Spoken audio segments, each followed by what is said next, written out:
Thank you for tuning into episode 4 of our series on the legal sex industry. More specifically, we've been discussing the legal prostitution industry in Nevada. In case you haven't seen the first episodes, I highly recommend you check them out, especially episode number 1, which is less than 10 minutes, and it lays out exactly why in the hell I'm talking about this subject.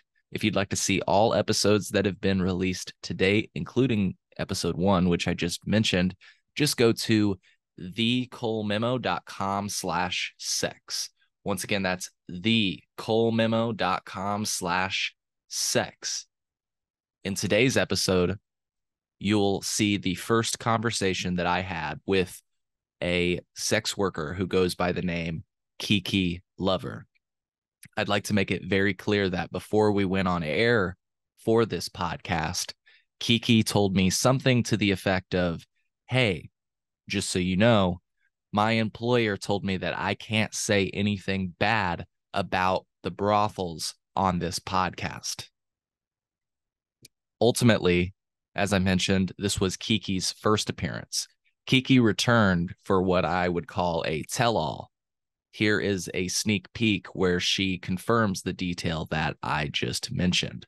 Super quick note before I play this clip. If you're wondering why my background says Chillinois, it's because that was the name of this show. It is now called The Cole Memo, but just in case you're wondering why the hell my background says Chillinois, it's because I recorded those episodes long enough ago that, the show name has changed since then. So I just wanted to mention that. Enjoy the clip. One of the things you had mentioned before our last interview, and you just alluded to, was that, let me just say what you said before our last interview. You were like, "Hey, my employer says I can't say anything bad," And so I wanted to ask you, you mentioned before we got on toxic and stuff like that. What did you mean by that? What do you mean, my employer? Maybe I'm remembering incorrectly. You said somebody said not to say anything bad or something like that. So Who? Like Sage? I think so. Yeah. Cause that's where you were at. Yeah. But maybe I'm remembering incorrectly. I smoke a lot of weed. So No, I didn't say that about my current partnership. no, not your current partnership, your former one. Oh, you're my former one. Yeah. Correct. Sorry, I didn't mean to. Back then in that place, we were very much not able to speak up. We was not.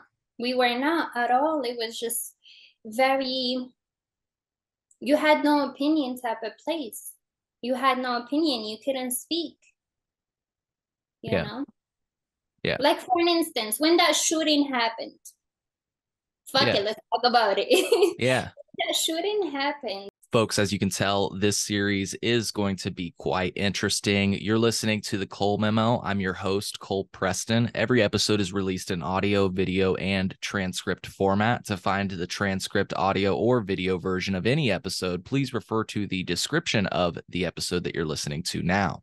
Within that description, you can find a link that will take you to our website, which will display the transcript for this episode and the platforms where you can find this episode in audio or video formats. If you're unable to locate the episode description on whichever platform you're listening from, simply note the episode number and visit thecolememo.com. From there, you can find the corresponding episode, and then you'll be able to access the audio, video, and transcript version of that episode. You might also find any links that we reference during the episode so that you might be able to do your own research.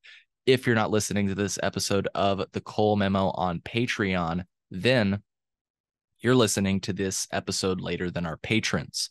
To become a patron, go to thecolememo.com/Patreon.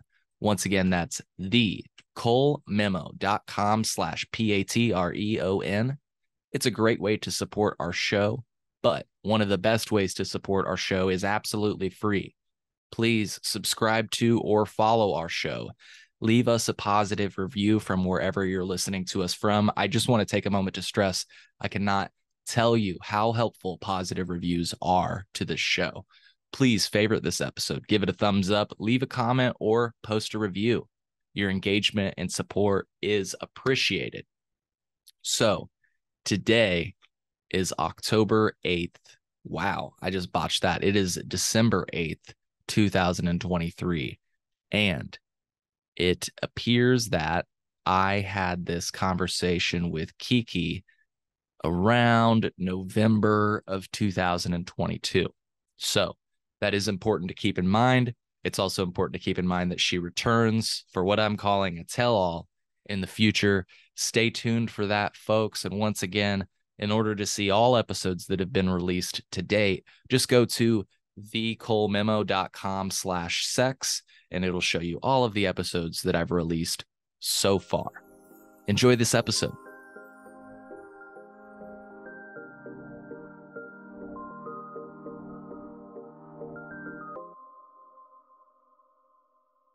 Cheers.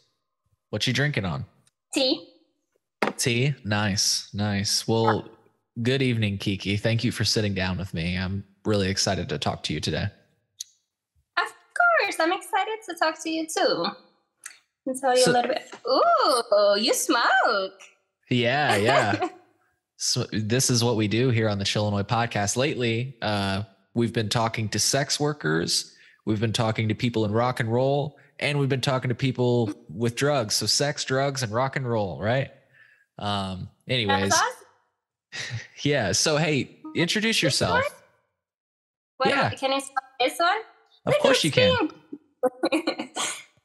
Of course you can smoke that. And after you're done hitting that, tell the folks a little bit about yourself, Kiki. So my name is Kiki Lover. I am a legal sex worker in a legal brothel in Nevada, Carson City, Nevada. I've been working here for 5 years. I love it. There's nothing else in the world that I would rather be doing. Was that too much? No, not at all. We love it. We love it. So thank you for giving folks an introduction. Can I ask, I think you told me before we got on air that you're Arabic. What's your accent? Okay, so I was born in North Africa, in this country called Morocco. It's an Arab country. My primary language is Arabic and a little bit of French. English is my third language. I do have an accent. But yeah, I don't like Arabic. I prefer English. Yeah. Well, I hear it's interesting. So you said Arabic, but I hear more of the French. I hear more of the French in your accent. I feel like maybe I'm wrong, but. Bonjour, mon ami. Yeah, no, exactly.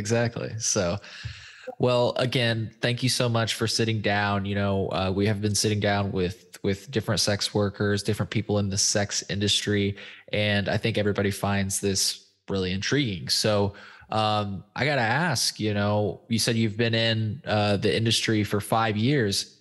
How did you find out that this was a job? How did you get into the industry? Well, before I joined the brothels, I kind of like dabbled in the sugar daddy pitch scene or whatever.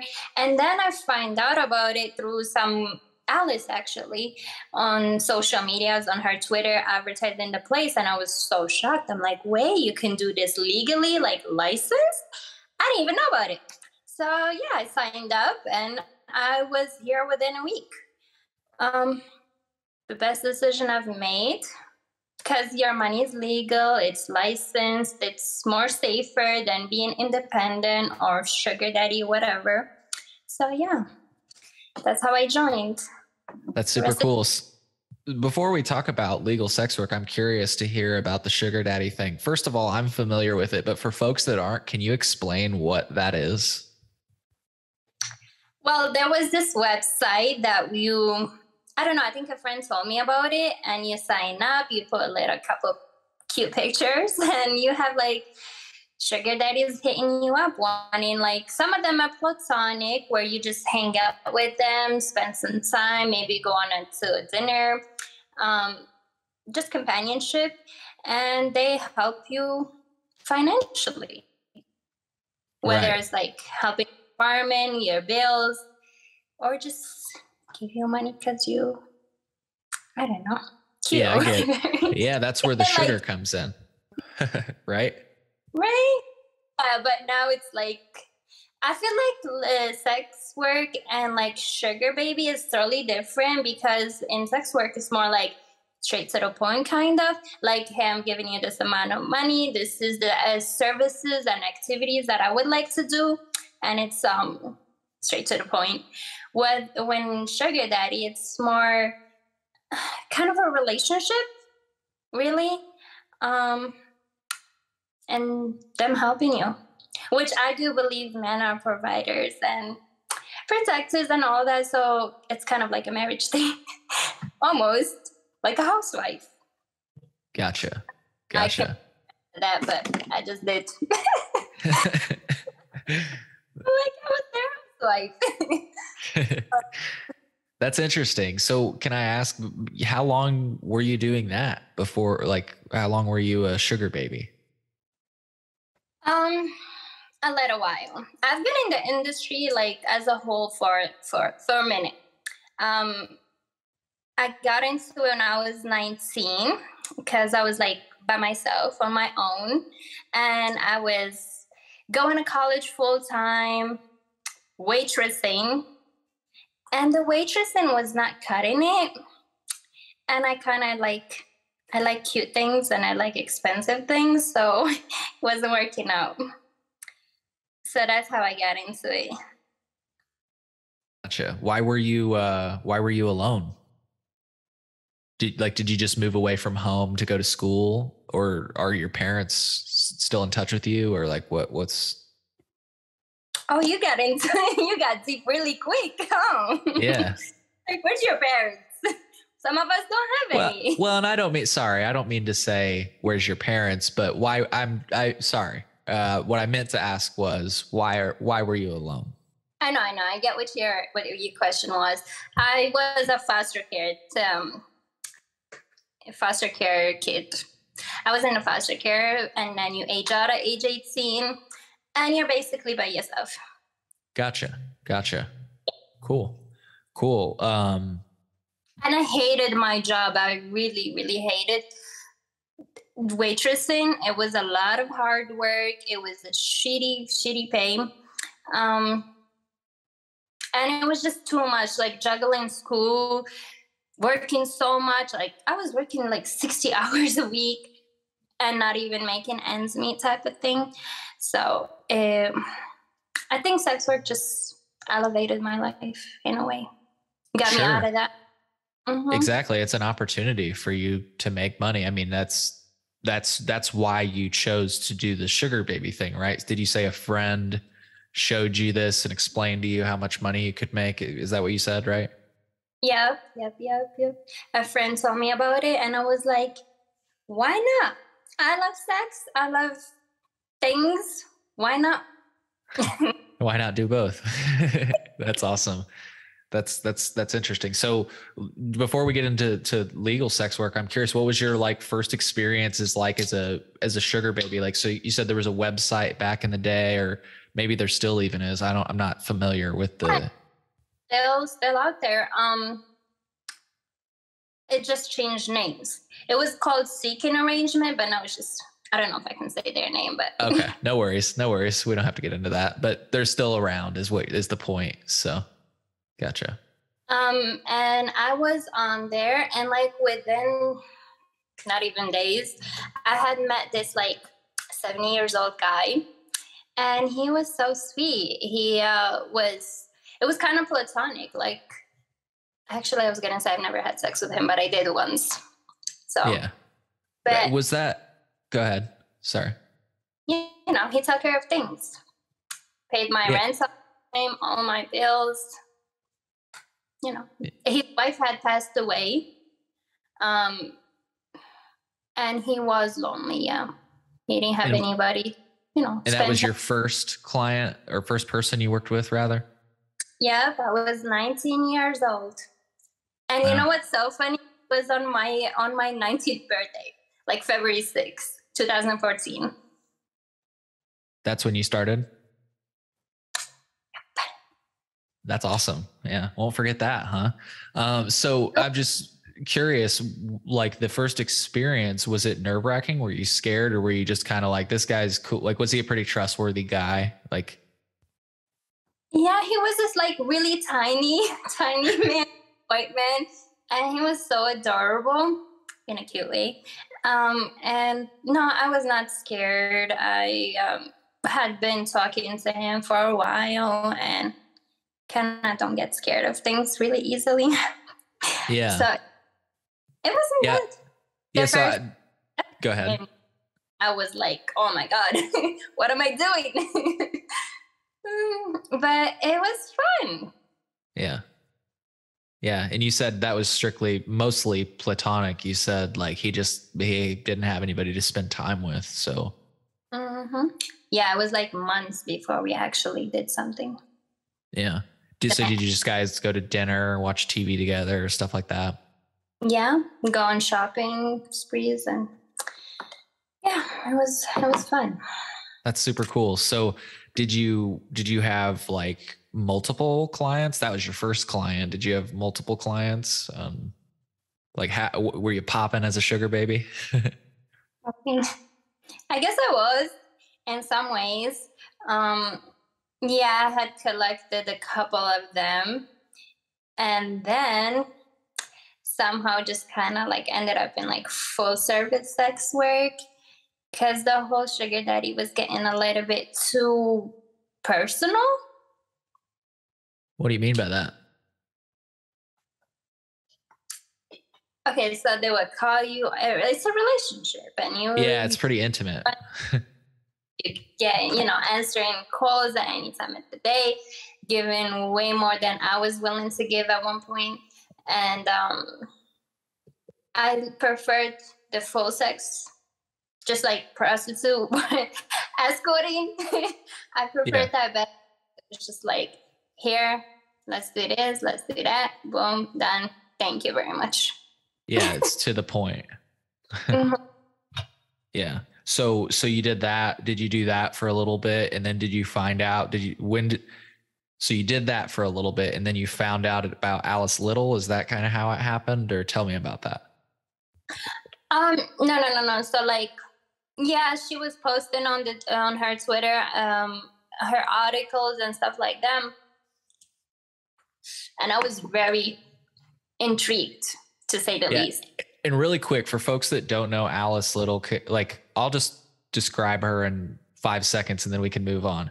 She's one of the most popular sex workers I am aware of, right alongside people like Air Force Amy and everything else. And she's one of the most outspoken advocates, I'd say, of sex work. She like gets into the trenches and goes to town hall meetings, and anyways, so we can move on. I wanted to explain who Alice Little was. So you were working as an escort, right? And then you said you started seeing her posts, or how did that happen? Sorry, I wanted to get us back on track. Yeah, basically, I was on social media and I noticed her stuff saying legal brothels, and I was like, I'm so good at this, might as well do it legal. Yeah. So, but did you know what a brothel was, or was it explained that it was legal sex work? Cause like, I didn't know what a brothel really was, Yeah, no, absolutely not. I didn't know it was even like a thing, but common sense, like brothel means like, working girls. Yeah. There are services in there. And she's pretty blunt about it. So I just kept seeing it pop up, and I was like, this is a sign from the universe. Maybe I should go to the brothels. Yeah. So and I was here within a week. I haven't left since. So, but how did that happen? You just called them, or did you reach out? Like, no, they had like an email, website, and you apply on the website. Cool. And if I think they do pick and choose. If they, you have to send pictures, you have to tell them a little bit about yourself, and if they approve of you, or they want to hire you. Yeah. So what was it like when you first got out there? I mean, were you, first of all, before you went on the trip, were you like, I'm really doing this, like excited type of thing? Oh my God. Yeah. I couldn't sleep the night before, honestly. Like I couldn't sleep. I was so excited. I live in New York. So it was, a long trip to come all the way from New York to Nevada to Reno. They don't have an airport in Carson. I got here and I was like, oh my God, it is the desert. It's very dry, no trees. That was my first impression. And this was the most West Coast I have gone because I'm, like East Coast, Chicago, New York, Boston. Those were my cities, but I've never been this far out. And then the driver picked me up at the airport. He drove me to the house I work at. And I was like, wow, this is big. It's a huge house. It's very nice inside, clean, kind of modern, huge parlor, bar, so many girls' rooms, kitchen. And they showed me my room. It was cute. And I just slept the first night.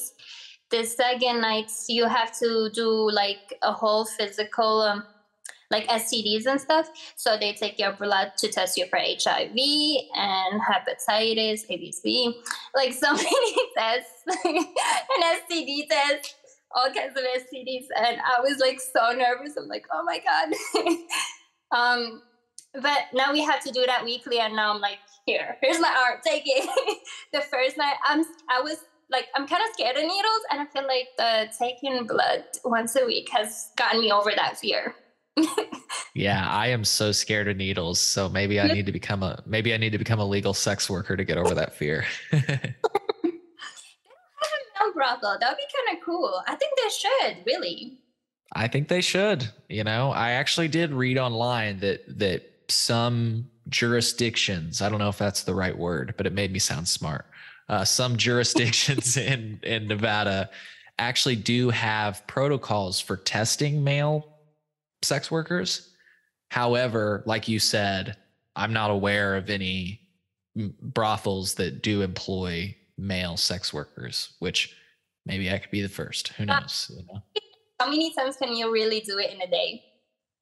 How many times? Yeah, that's a good question. but maybe though, yeah, exactly. Maybe it's, the other way around.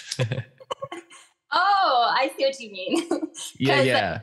Get it up like 5-7 times a day, every day, your whole shift. Oh, I'm young enough. I could do that. I could do that. Oh yeah. You want to need Viagra? No. No way. That's funny. But yeah. So anyways, we got off the beaten track because I was being silly. So you talked about how you get tested, which makes for a lot of the sex workers I've spoken to, makes them feel more comfortable with the work they're doing because they know that it's a clean environment, right?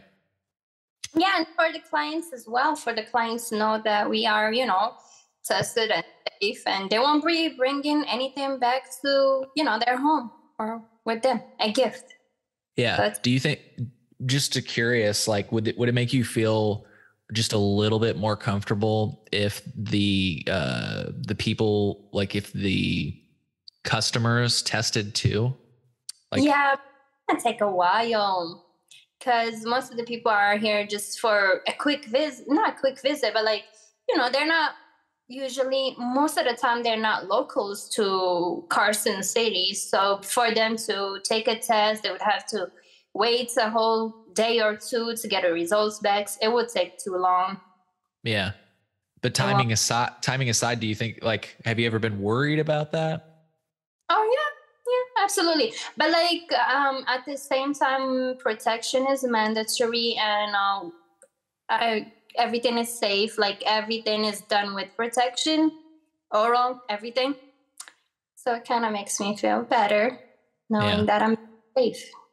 Yeah, absolutely. It's such an interesting line of work. So like, what was your first, walk me through your first few days. So you already walked me through the first few days. You got there, you slept, you got tested. First day or night on the floor. Tell me about that. Get tested, you have to, you get your results. And then when the doctor sends your results back, that's another funny part that I was like, oh my God. Usually when working girls go to the sheriff's office, go to the police station there, getting arrested, not the other way around. So the next day when you get your test results, you go to the sheriff's office or the police department to get your license. So they do a background check on you. They take your fingerprints, like all of your fingerprints, to do a background check. If you have like felonies, you're not allowed to work here. If you have like warrants, you're not allowed to work here. So when the sheriff was like taking my fingers, I'm like, oh my God, this is so cool. So yeah, I passed the background check because I've never gotten in trouble before. I haven't even been arrested before yet. No, don't say yet. I don't know why I said that. Not going. Yeah, you're gonna jinx yourself. Jeez. Nope. I'm a good girl. So that was passed very easily. And then I came back, got dressed. So we do have a dress code. You either have to wear like dresses or like a lingerie. Heels are mandatory. Your hair and makeup should be, done. And I got on the floor, and like my first lineup, I remember it. At my first lineup, I got picked. So all of us ladies, we like, get in line, introduce ourselves. And how old were you then? 23. 23. And now I'm 27, so 5 years. I know I'm like getting older. I'm like 2 years from 30. No, that's like officially an adult. Not that. So I get on the floor, and the first lineup that I do, I get picked. The brothel does give you like a big sister. It's called a big sister, like somebody who has been there a while, who knows like the in and outs of the business, who shadows you, basically like trains you, tells you what you can and can't do, all the protocols, whatever. And she also like goes into the negotiations with you. The negotiation is like, yeah, you meet the dude. He might want to have a drink. We have like a fully stocked bar. He might have a drink, and then you go back to your room and you talk. You have a conversation about like how much is he looking to spend, what activities does he want to do. And she was with me, and she did my first negotiation for me because I was so nervous. I was like, I say $1 million. Yeah, so that was cool. The first 3 she did help me with. And then from then on, I just did it by myself. Yeah, once you felt confident. Comfortable, yeah. I got comfortable with it. I got comfortable with negotiation, knowing when the person is like, if I threw a number too high for him, or something he was looking to do and I don't offer, I would, pass him on to the other girl, somebody else. There's usually around like, when it's busy, 15, 18 girls in the house. When it's slow, like when there's not a lot of girls, maybe like 10, 11, something like that. Yeah. Are you at a world famous brothel? Can I ask you that? I'm getting the feeling you're at the world famous one. I'm not sure if we can talk about exactly which location you're at. I'm not familiar. No. Sagebrush. You're at Sagebrush. I was trying to ask if you were at the Bunny Ranch, because it sounded like you were at the Bunny Ranch the way you were explaining it. Ranch for 2 months and a half, but I had been at the Sagebrush for 4 years and a half or something. And I was so used to Sagebrush, and I have like my clientele is at Sagebrush. I went to Bunny the beginning of this year, January, February, and like March. And I went back to Sagebrush because I just, more comfortable there. I just wanted the name. I was so obsessed with the name. I was like, I want the Bunny Ranch. Like, okay, my clientele is over there now. So yeah. The bunny is pretty. It's pink outside. My favorite color is pink, but I prefer sagebrush. Sorry, I'm like getting them good. No, it's okay. So you prefer sagebush? Is that what it is, or sagebrush? Funny, sagebush. No, sagebrush. Sagebrush. Sorry, that is funny. So you like that place more? Just you said more comfortable. You got your clientele there. Yeah, I do have a huge clientele there, and also like friends. We're pretty social as the girls. Like we're like sisters. We when it's slow, there's no clients. We're hanging out at the parlor, all of us, and we're very close. So yeah. And you work nights usually, right? Is it busy at night? Yeah, that's when it is most busiest for me. It is most busiest at night. And I've had already been a night owl for so long. I don't really like to sleep at night, and my brain doesn't shut off at night. I don't know why. But I work from 2 p.m. until 2 a.m. And in the weekends, I work from 2 to 4 a.m. But most of the times I stay past my shift. Gotcha. Like morning, I'm like, okay, now I gotta go to bed. That's funny. That's funny. So you let's talk a little bit about negotiations. Like, I'm curious, like with you, are people just like really straightforward, or does it just depend? Like, are some people shy? Like, are most people just like, I want this, I want oral sex or whatever, are they pretty straightforward or? You get a little bit of everything. Some guys do come in there. I have a lot of virgins actually. So they're like older, like 30s, 40s, and they've never had sex. Those are usually the shyest. They don't really know what to ask for. So I have to make them, it is my job to make them feel comfortable, feel welcomed, and get them to do what they're there for. And offer them services. So I do have a menu, and I'll just go through it and let them know why I do offer, and what is the price for this, what is the price for that. If they want to spend the nights, if they want to spend a couple hours, if they just want to do a quickie and done, that's the kind of things we talk about during negotiations. I don't actually like the word negotiation, but I just think it's just a chat. Just a chat. Yeah, negotiation makes it sound so businessy, like. Yeah. Definitely. I get what you're saying. Because you there? Open-minded. Here it is. The more I'm like, ooh, that's interesting. I've never done that before. Yeah. So hold on a second. My internet is bugging out. Can you hear me? Okay. Yeah. Okay, cool. I thought it was messing up. My apologies. So yeah, anyways, we're talking about the chat. So your first week, like how long did you work for the first time? Did you work for a couple weeks? Like, yeah, my first week, because I wanted to get the whole experience, I did 3 weeks.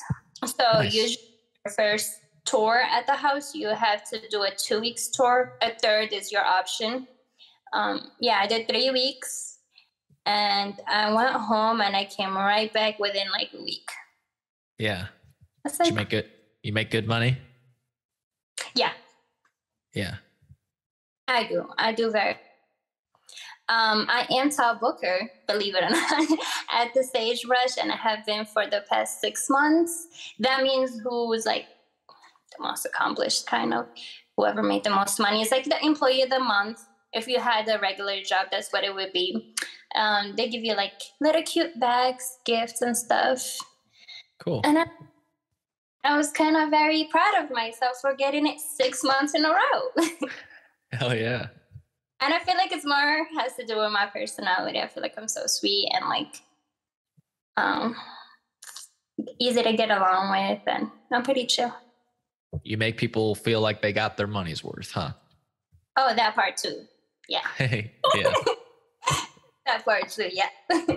So I'm curious, one of the sex workers that we spoke to talked about the fact that you can literally like go out and travel. Have you ever done that before? And if so, do you have any cool stories? Like they were telling us about going to Vegas and stuff like that. Well, actually, not Vegas. In 2019, I took 2 months break, and I went to Paris. It was Cool. the most beautiful experience ever. I loved seeing the Eiffel Tower. I was actually going back. So I was born in Morocco. Sorry, this is like sidetrack. I was born in Morocco, but I came to the US when I was 12 years old, and I had never went back. Grew up in Boston, then moved to New York by myself when I was 20, and I had never went back to Morocco. So in 2019, I took 2 months off, and I went back to see the country I was born in. Not a big fan. It was very hot. It's pretty, but very hot. Yeah. The food, that's what I would suggest if you were to ever want to travel there. The food is, but it's too hot. Don't go in the summer. So I like traveling outside the country once in a while. You know where I want to go next? Where? Japan. I want to go to Japan. I've got a friend that goes to Japan pretty regularly, and it's actually, he says it's pretty cool. So yeah, I bet you'd have a good time. And I want to go to that restaurant. I think it's a cat cafe. And they have like a cat in there. I just want to go there and like pet all the cats. That's my dream. You know, they have some of those. You don't have to go to Japan to see a cat cafe. They have some of those in like Denver and stuff. It would be cool though to do that in Japan. Where is it? There, like I've been to a cat cafe in Denver, for example, in Denver, Colorado. Yeah. There, you know, if you look up, I'm sure there's some in Nevada. There's got to be one in Nevada you could find if you really wanted to go to a cat cafe, and it's pretty cool. It's like you have some coffee or some tea, and yeah, there's just a bunch of cats everywhere. It sounds like the brothel, but it's not. Yeah, just in general too. Yeah. How about you? Where would you like to go? It's a good question. Good question. I think maybe like Germany or Paris. Yeah, something like that would be really cool. Canada. Yeah, I've never left the United States, so anywhere would be cool. Oh, really? Ever since 2020, I'm kind of like paranoid about the whole traveling outside the country because you might get stuck out there. Yeah, that would suck. That would suck for sure. But the president said the other day that the pandemic's over. So like maybe, maybe, but I hope that that's true, maybe. Yeah. So, but anyways, we were talking about, so you took a 2-month vacation. I wanted to ask you, has this job afforded you the ability to just like do whatever the fuck you want whenever you're not working? You know what I'm saying? Sound like a millionaire by any means, but like it does give me a very good income to be able to do whatever I want whenever I want and take time off whenever I want.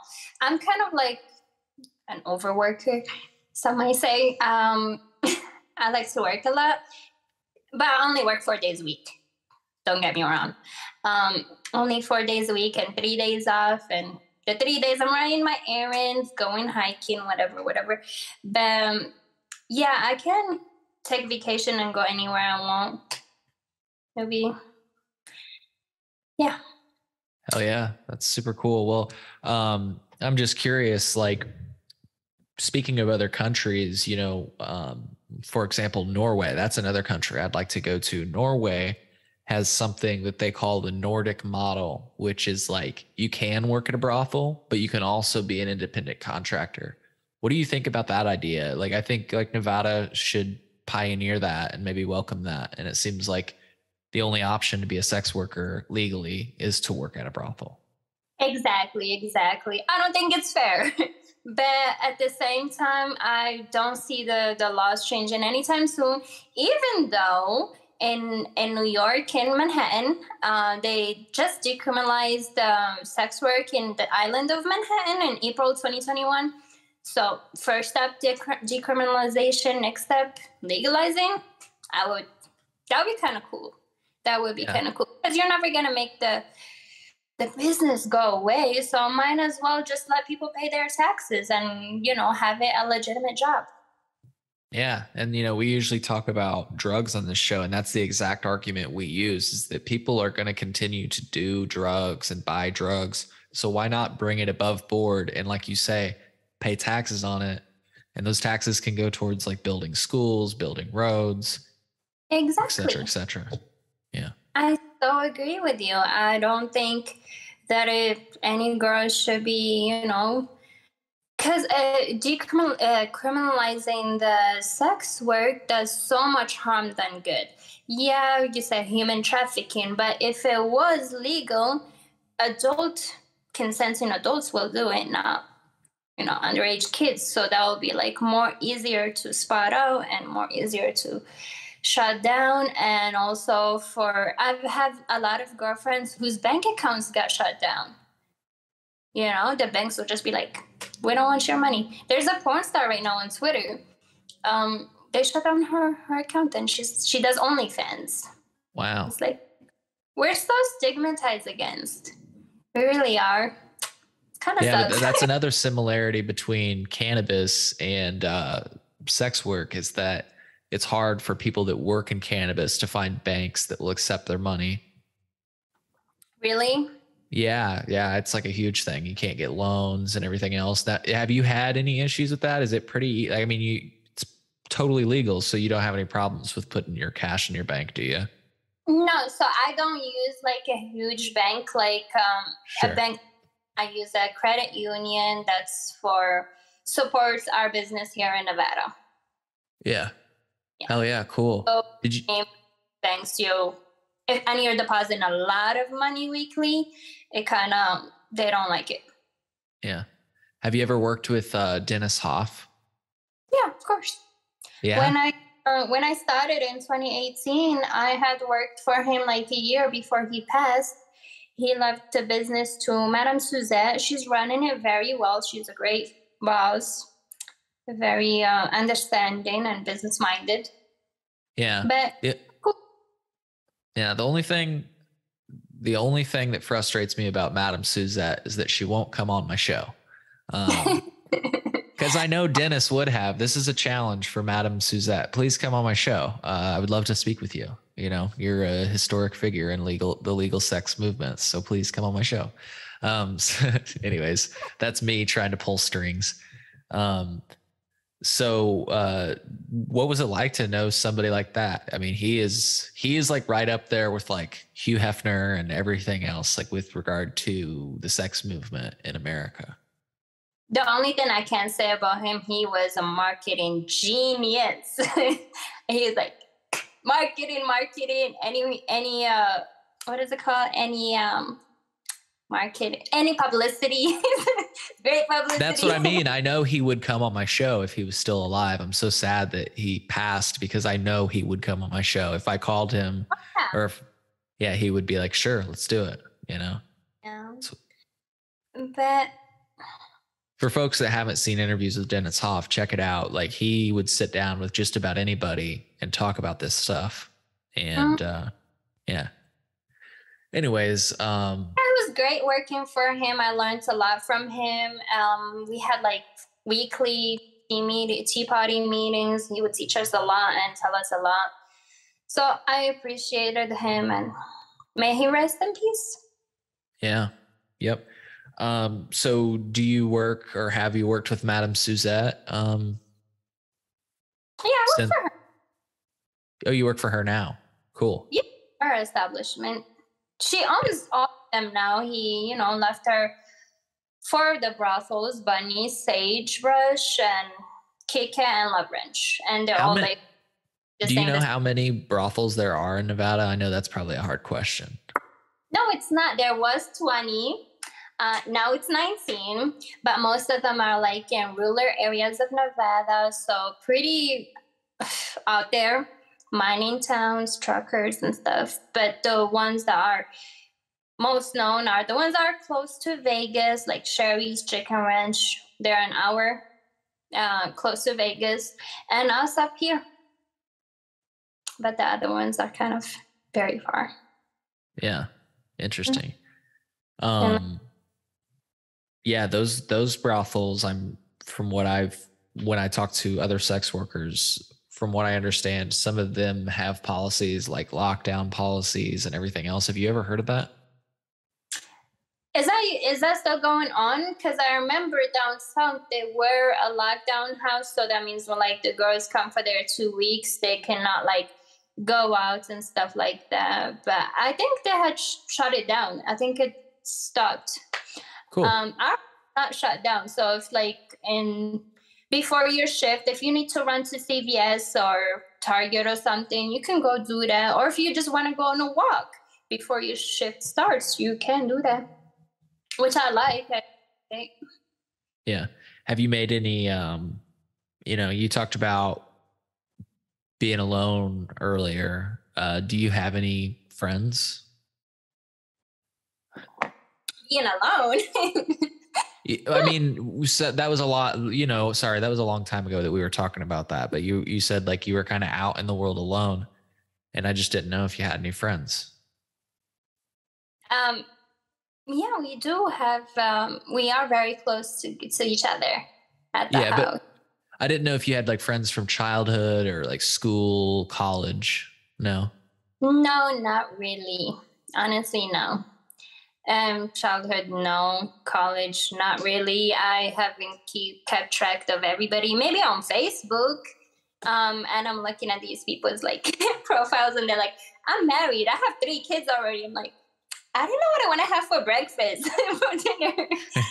I can agree with you on that. Right? I don't feel like, even though I'm like 27, I'm still having fun. I'm not ready for husband, all that. And I don't think it's my thing anyways. But no, I am not lonely whatsoever. I'm sorry to keep asking you deep questions, but are you comfortable talking? I'm not a foster child, so I'm just curious what that was like. It was all right. What else could there be about it?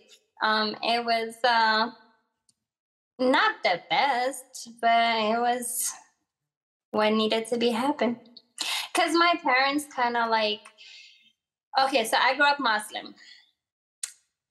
Yeah, that's all I have to say, right? And like very conservative, very religious, very not the right environment. So I had gotten taken into foster care at 14 years old. Stayed there from like 14 to 18 until you age out. And basically that's... Yeah. I'm sorry. I this is what we do here. We get kind of deep. What happened? Like, what do you mean it was a bad environment? For folks, I mean, I can assume what you mean. You said, do I need to say more? And I can assume what you mean. But with, you don't have to get specific, but can you just kind of give me an idea of what you're talking about? Because I don't want to assume what you're talking about. Oh, yeah, no. You don't have your family, basically. You're living with like 25 other lost kids in these foster cares and group homes and other establishments. So it wasn't very great, but it wasn't bad either. Like whatever. Yeah. Yeah, I can't even imagine, honestly. But I'm sorry to ask such a deep question, but you said you were with your family till 14 and they were very conservative and it was not a good environment. I don't want to assume what you're talking about. Can you tell me more about what you mean? My dad was a little bit too Muslim. He was, I had to wear the hijab, like cover up. My beliefs and their beliefs did not really collide. We didn't get along on a lot of things. They had wanted to marry me off and all this like really, really weird shit. Yeah. Yeah. And I was like, I didn't sign up for this. I gotta go. Well, actually, that's not how it happened, but kind of. And I was so glad to be out of there because it was not cool. Yeah. Did they hate you? Probably did. What? So was that good enough of an answer? It was. Sorry if you feel like I'm pressing. I feel like people could learn. That's why I'm asking these questions. I'm not trying to, I hope I'm not making you feel bad or anything. Are you? Not at all. It's just like the way I grew up, it was kind of very strict, very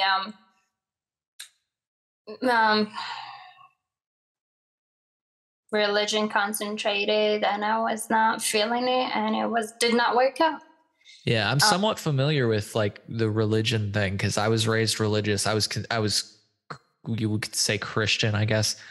So we weren't as like, you know, we didn't have the same requirements, let's just say, as you just described, where you had to wear certain things or whatever. I don't mean to, I'm not informed enough to speak on these things, but I can relate to you in that. And so I'm just curious, like, if for the sake of people learning, what are some of the more extreme things that you had to go through besides wearing what you felt like was maybe oppressive clothing? Did they hit you? Like, that's one of my questions. Right away. Yeah. My parents was extremely abusive and my dad was abusive. And that's why I got into foster care, because they were abusive. And that's just, you know, their beliefs and their religion, and that's how they thought was the way to raise their kids. But it was a bit. Yeah. Did you like tell somebody at school or something, or did somebody notice? I had like one with bruises to school, and they called DCF. And, you know, they were arrested or whatever. And I was taken into foster care. And did that feel pretty liberating because you didn't have to live under that roof and those rules anymore? Yeah, and the crazy part is like, considering now, back then, like, you know, 13, 14, I wasn't really doing nothing crazy. I was like going to school and coming right back home. Like, that's the crazy part about it. It's like, there was nothing to be mad about. But yeah, that's just how they are. Can't change that. Moved on from me. Got a lot of therapy. Trust me. And I'm okay with what happened, and I moved on. That's awesome to hear. Yeah. That's awesome to hear. Can I ask you, did somebody recommend did somebody recommend therapy? How did you find therapy? In the foster care, they do give you therapy. Like, I was doing therapy for the whole time I was there. That makes me feel good about the system a little bit. Don't feel too good. Yeah, they did help me with that. They really did.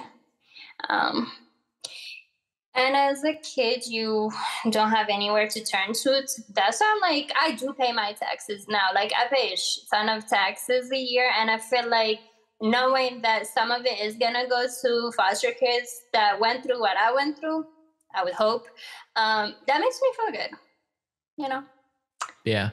And are you good on time? We can start to wrap up, but I've just been having a really good time with you, and I've learned a lot from you. So are you good on time to talk a little bit longer? Whatever you want. It's up to you. Let's end on a positive note. What's that? I said, let's end it on a positive note. What is the positive note? Come see me. I'll bring it around to that, because we're gonna definitely get people. We'll make sure, and I'll just say it right now. If you want to connect with Kiki Lover, we have all of her social media handles in the podcast description, folks. And hypothetically, if you find Kiki attractive, or if you just want to talk to her, you can go to Sagebrush, not Sagebush, Sagebrush, and party with her. So we'll definitely wrap back around to that. But I do have like probably one more deep question for you. And I'm sorry to keep getting deep, but again, I'm just learning a lot from you. And I appreciate you being willing to talk about this, by the way, because it's not something I told you we were going to talk about. I have nothing. Yeah. Open book. Yeah. So I'm just curious to peel the page back just a little bit. You alluded to it earlier, and you alluded to it again just there when I said, "Oh, that gives me a little bit of faith in the system." You're like, "Don't get too excited or whatever." What did you mean by that? Did you have a bad experience in the system? Those people don't care about you. They're just getting paid hourly, and they could give two shits less. What even is it? Do you go to a house or like what? No, it's like a program, and cold showers, forgetting to feed you. Don't want to feed you because you may have like said something that didn't approve of, or it's shut down now. So if you Google it, I was at Jermaine Lawrence. It's in Boston, and it's shut down because of child abuse. So wow. Yeah, that tells you as much as you need to know. Okay. I'll have to look into that. Yeah, it was a shitty place. On behalf of all of those people, I'm sorry. That's so fucked up. I'm sorry that you had to go through that, but I'm glad that you found therapy through that somehow. And I'm glad that you, like you say, feel fine about these things. Like it's the past, Mm-hmm. Can't change it. You can't change it at all. Already happened, and it's done with. And it sounds like what you realized is that what you can change is the future. Of course. And in the future, I'm working towards opening my own business right now. I'm going to be opening, I'm like manifesting, like I'm going to be opening by next summer, fingers crossed, a hair salon. Sweet. So got a call. I don't know if that was. That's no problem. No, it didn't cut out. Yeah, so you said a hair salon? Yeah, I'm going to get me my own hair salon, and that would be kind of cool, owning a business and running it myself. Hell yeah. What were you saying? I'm super excited for it. Yeah. Have you done hair? No. So I just want to own the business, have people, chairs, rent out chairs. And I was able to buy a house during COVID, like in 2020, and it's already paid off. Like Sweet. Sex work has given me a lot of,